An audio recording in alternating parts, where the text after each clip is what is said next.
Жаңы жыл баарыбыз күткөн мезгил. Чакырылган мейманды тосуп алуу үчүн кандай кам көрсөк, жыл тогошоор мүнөттү да ошондой маанайда күтөбүз. Анткени ден соолук, жакшылык, ийгилик, бакыт, тазалыкты сүйөттешет. Ал эми техниканын болуп көрбөгөндө өнүккөн кезинде жашап аткан замандаштарыбыз үй жинөө түйшүгүн заманбап жардамчыларга өткөрүп берүүгө үлгүргөн. Алиса, включи свет. Бул квартиранын салынганына 45 жыл болду. Балдарым айтып эле мени кызыктыра беришчи да. Мама, квартираңды сатып эле, сизге жакшы элитка сатып берели деп. Анан кийин айттым, корообуз кенен, баардык жерге жакын, ак үйгө десең ак үйгө, филармония десе жаныбызда филармония, Ош базарына барам десең Ош базарына барасың. Анан кийин эмнеге сатам? Анан кийин бул кирпичи, баягы Сталин салган убактагыдай да, кирпичтеричи.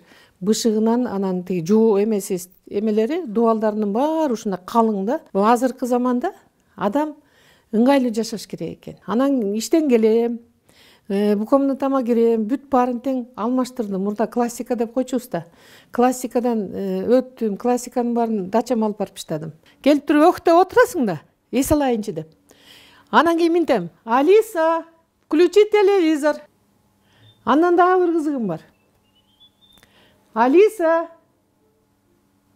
запусти пылесос. Аткарып, анан кайта бүткөндөн кийин тияка барып ордуңа тур деп коем.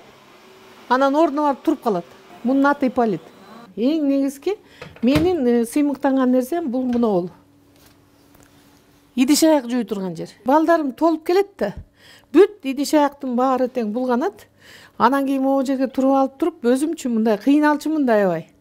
Ушу кыйналып, ушинтип неметип атып жасап, жуучумун да, азыр болсо баарын салып коем.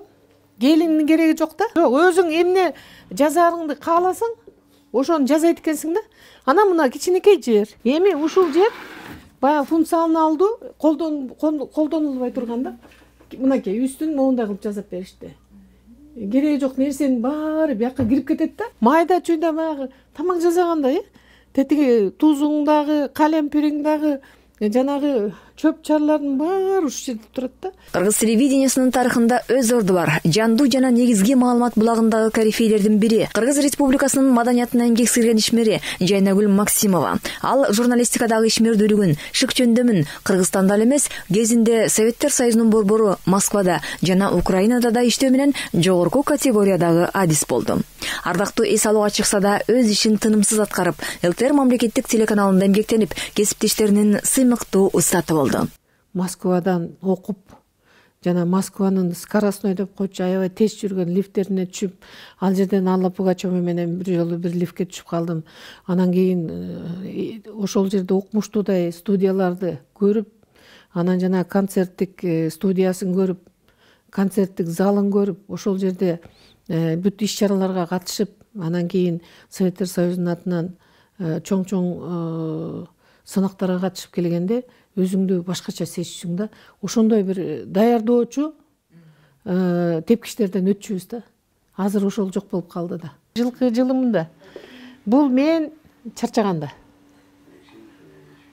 Ушундай чарчап калам да кээдечи. Анан келип, ушуну атайын сатып алгам, Ирандан сатып алгам мунучу. Бир эме гостиницага кирип баратсам, гостиницанын ичинде эмелер бар да, мындай бутиктер. Барсам ушундай ташыркап бир бак ушума окшош экен деп койдум да. Анан барып сатып алдым деди. Сатпайм деди. Сатасың деп сатып алдым. Бул болсо мен дадырактап жүргөндөгүм, өпкөнүм баары тетиги эмеге баягы бүт баарын деги казактарда өпкөс жок дегендей монтип дадырактап бараткандагым да. Бул болсо баягы сыйлык алганда кербезим деп коет. Монтип бриллианттарды оронуп алып жүргөн. Ушул 3 символум бар да өзүмдүн.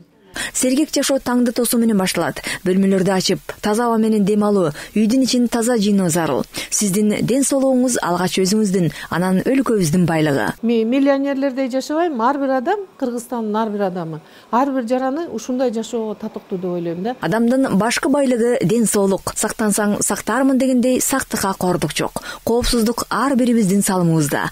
Бул биздин эл, биздин өлкө.